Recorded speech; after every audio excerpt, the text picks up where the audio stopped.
की दुनिया में एक ऐसा मोड़ आने वाला है जो कहानी की दिशा ही बदल देगा। वसुधा, देव और चंद्रिका के रिश्तों में बड़ा तूफान खड़ा होने जा रहा है। एक हादसा सब कुछ बदल कर रख देगा। चंद्रिका की मौत। यह हादसा सिर्फ एक किरदार की जिंदगी नहीं लेगा, बल्कि पूरे चौहान परिवार को बिखेर देगा और देव वसुधा के रिश्ते को भी एक कड़ी परीक्षा से गुजारना होगा। कहानी की शुरुआत होती है मेघा और करिश्मा की साजिश से, जो चौहान परिवार को बर्बाद करने का प्लान बना रही हैं। मेघा, जो पहले सिर्फ बदला लेने के मकसद से देव के करीब आई थी, अब सच में देव से प्यार करने लगी है। लेकिन उसकी बहन करिश्मा उसे बार बार याद दिलाती है कि उनका असली उद्देश्य चौहान खानदान को तबाह करना है और इसकी शुरुआत देव से करनी है।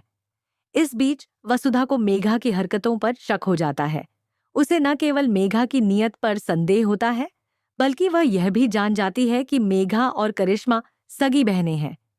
यह सच्चाई वसुधा को अंदर तक हिला देती है और वह समझ जाती है कि कुछ बड़ा गलत होने वाला है।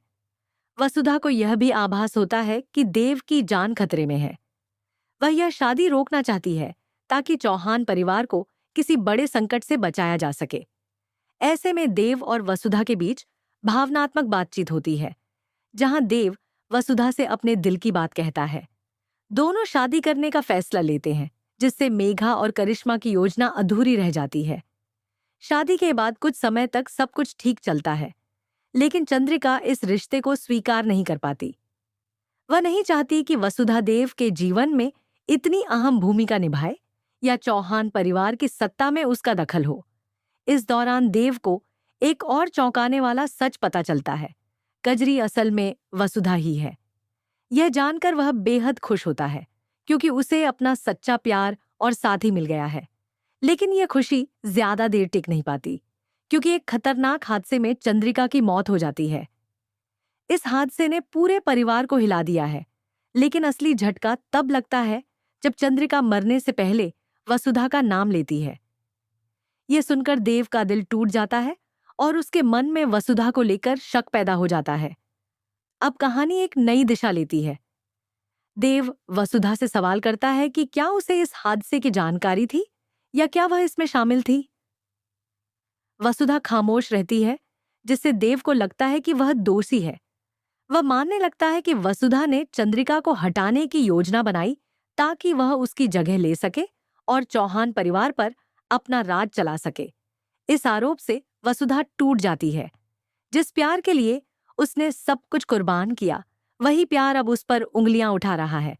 देव और वसुधा का रिश्ता, जो विश्वास और सच्चाई पर टिका था, अब शक और इल्जामों की दीवार के पीछे छिप गया है। लेकिन कहानी यहीं खत्म नहीं होती। कई लोगों का मानना है कि चंद्रिका की मौत एक साजिश है। हो सकता है वह मरी ना हो, बल्कि यह सब एक नाटक हो, ताकि देव और वसुधा को अलग किया जा सके। क्या यह करिश्मा और मेघा की एक और चाल है, या फिर कोई और है जो पर्दे के पीछे से इस पूरे खेल को चला रहा है? जो भी हो, इतना तय है कि चौहान परिवार इस हादसे के बाद पहले जैसा नहीं रह पाएगा। देव और वसुधा के बीच जो विश्वास था, वह डगमगाने लगा है। प्यार, राजनीति और साजिशों के इस खेल में अब यह देखना बाकी है कि सच की जीत होगी या फिर झूठ की चालें कामयाब होंगी। क्या वसुधा खुद को निर्दोष साबित कर पाएगी? क्या देव को अपने फैसले पर पछतावा होगा? क्या चंद्रिका की मौत का राज कभी सामने आएगा? ये सवाल अब दर्शकों के मन में है और उनका जवाब आने वाले एपिसोड्स में मिलेगा। यह ट्रैक न केवल भावनात्मक है, बल्कि बेहद रोमांचक भी है। हर पल एक नई परत खुलती जा रही है और हर किरदार एक नए मोड़ पर खड़ा नजर आ रहा है। दर्शकों के लिए आने वाले एपिसोड्स में भावनाओं, साजिशों और चौंकाने वाले खुलासों का तूफान आने वाला है। अगर आप भी इस कहानी में आने वाले नए ट्विस्ट को लेकर उत्साहित हैं, तो नीचे कमेंट करें। इस लेख को शेयर करें और टीवी की ताज़ा खबरों और अपडेट्स के लिए चैनल को सब्सक्राइब करना ना भूलें।